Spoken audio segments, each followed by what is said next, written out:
Shalom,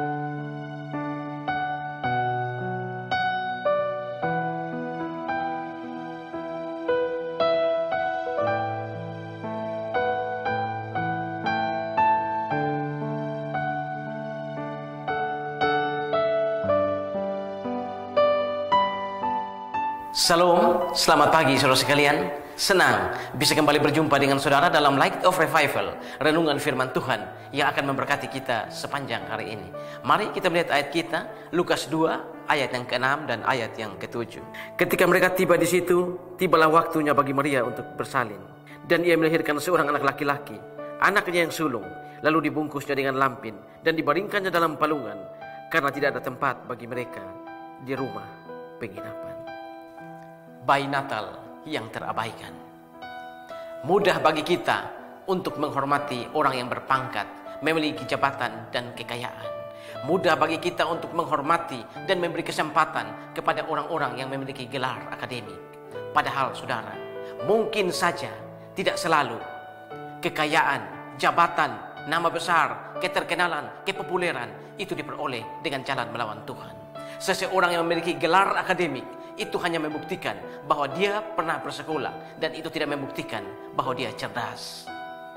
Tetapi memang saudara, sebagai manusia, di dalam diri kita selalu tertanam perasaan untuk lebih mudah menghormati orang-orang berpangkat, bergelar, dan berjabatan, dan juga orang-orang kaya. Sulit bagi kita untuk menghormati orang-orang miskin, orang-orang kecil, tukang parkir, tukang ojek, koster gereja.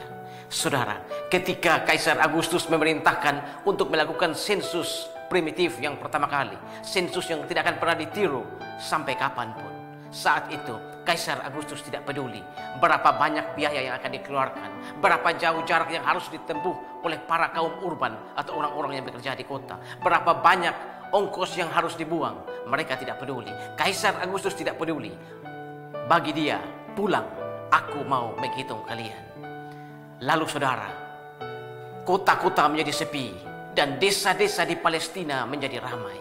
Begitu juga dengan desa kecil yang bernama Bethlehem. Orang-orang ramai kembali ke desa, bertemu dengan teman kecil, bertemu dengan mantan istri, mantan suami, mantan pacar, bersenda gurau tentang hal-hal di masa kecil, hal-hal di masa lalu, dan membuat mereka tertawa terbahak-bahak. Saudara, terciptalah sebuah reuni akbar pada saat itu.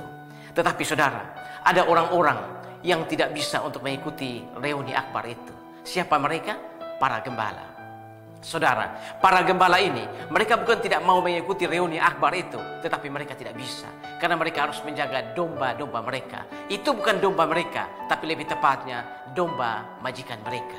Dan saudara, kemungkinan pada saat itu bukan hanya ada reuni akbar, bukan hanya ada para gembala yang tidak bisa untuk hadir di reuni akbar itu, tetapi juga tercipta sebuah grup sosial yang terdiri dari para teolog-teolog dan ahli-ahli kitab yang menamakan dirinya ahli Taurat dan orang Farisi. Dan ketika mereka bersama-sama, para teolog ini ketika bersama-sama, maka yang mereka perbincangkan, yang mereka perdebatkan adalah di mana Mesias akan dilahirkan.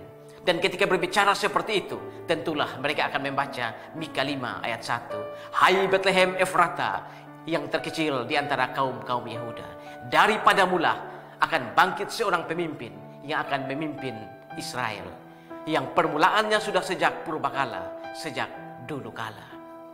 Saudara, ketika Maria dan Yusuf tiba di situ, tibalah saatnya bagi Maria untuk bersalin. Mereka berusaha untuk mencari penginapan atau mencari kamar yang kosong, tetapi tidak ada tempat bagi mereka untuk melahirkan.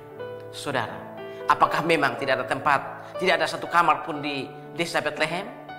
Rasanya tidak. Ada kamarnya saudara.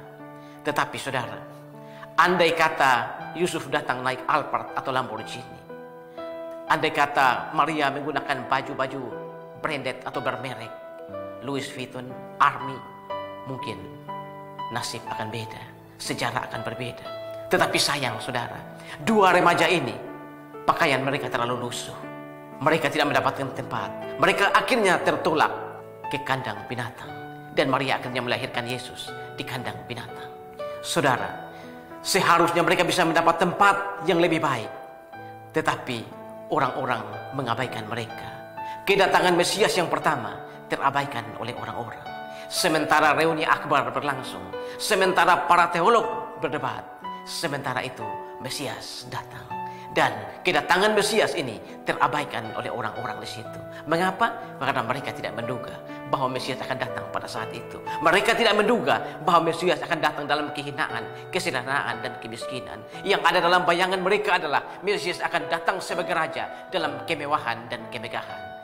Saudara-saudara, ketika Mesias datang pertama kali, di Natal yang pertama, dia datang dengan mengidentikan dirinya dengan orang-orang miskin, orang-orang papa, orang-orang yang tidak berharga. Seandainya saat itu kita ada di sana, mungkin kita akan berteriak, Maria, Yusuf, mari lahirkan Yesus di rumahku banyak kamar. Tetapi saudara, itu abad pertama dan kita tidak di sana. Sejarah telah berlalu. Itulah melodrama abad pertama. Tetapi saudara, drama belum berakhir.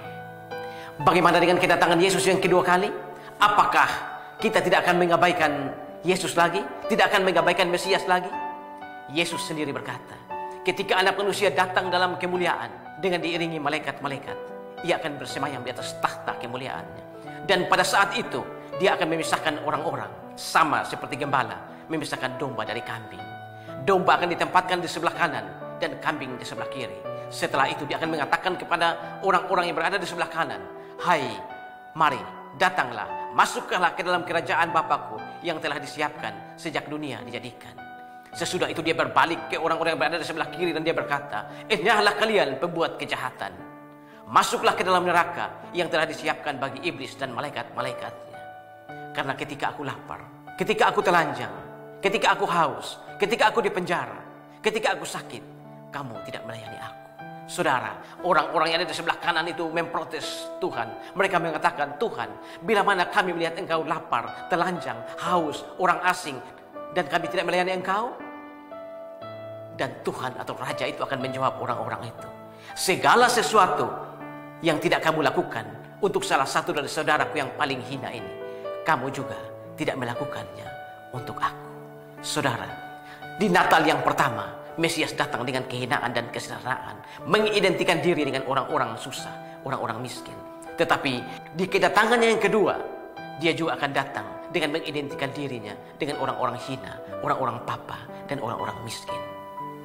Final judgment atau penghakiman terakhir akan ditentukan seperti apa sikap kita terhadap orang-orang yang berada dalam kesusahan dan kemiskinan. Saudara, ini tidak mengajarkan ajaran sesat, selamat karena berbuat baik. Tetapi bagaimana mungkin kita sebagai orang-orang yang sudah percaya kepada Tuhan Yesus sebagai juru selamat dan Tuhan, dan kita sudah diselamatkan, tetapi kasih Kristus tidak mengalir dalam hati kita, berarti iman kita diragukan, iman kita tidak beres. Pagi ini saudara, jika engkau sudah menerima Tuhan Yesus sebagai juru selamat pribadimu, biarkanlah kasih Kristus mengalir dalam hatimu dan dibuktikan dengan perhatianmu kepada orang-orang hina, orang-orang papa, orang-orang susah, sehingga kedatangan Kristus yang kedua tidak lagi terabaikan oleh engkau dan aku. Selamat Natal, saudara. Tuhan, terima kasih untuk firman-Mu pagi ini. Kami belajar dari satu bagian di mana ketika Maria akan melahirkan Yesus, tidak ada tempat bagi Yesus, tidak ada tempat bagi Mesias, karena orang-orang tidak menduga bahwa Mesias akan datang dalam kehinaan dan kemiskinan. Kami juga belajar Tuhan bahwa pada kedatangannya yang kedua pun Mesias akan datang tetap dengan mengidentikan dirinya sebagai orang-orang hina, orang-orang papa, orang-orang miskin. Biarlah kami belajar dari firman ini dan kedatangan Kristus yang kedua tidak terabaikan dari pandangan mata kami. Terima kasih Tuhan. Amin. Saudara, saya tetap mengajak saudara untuk menjadikan firman Tuhan sebagai pelita dan terang di sepanjang jalan hidup kita. Selamat Natal, saudara.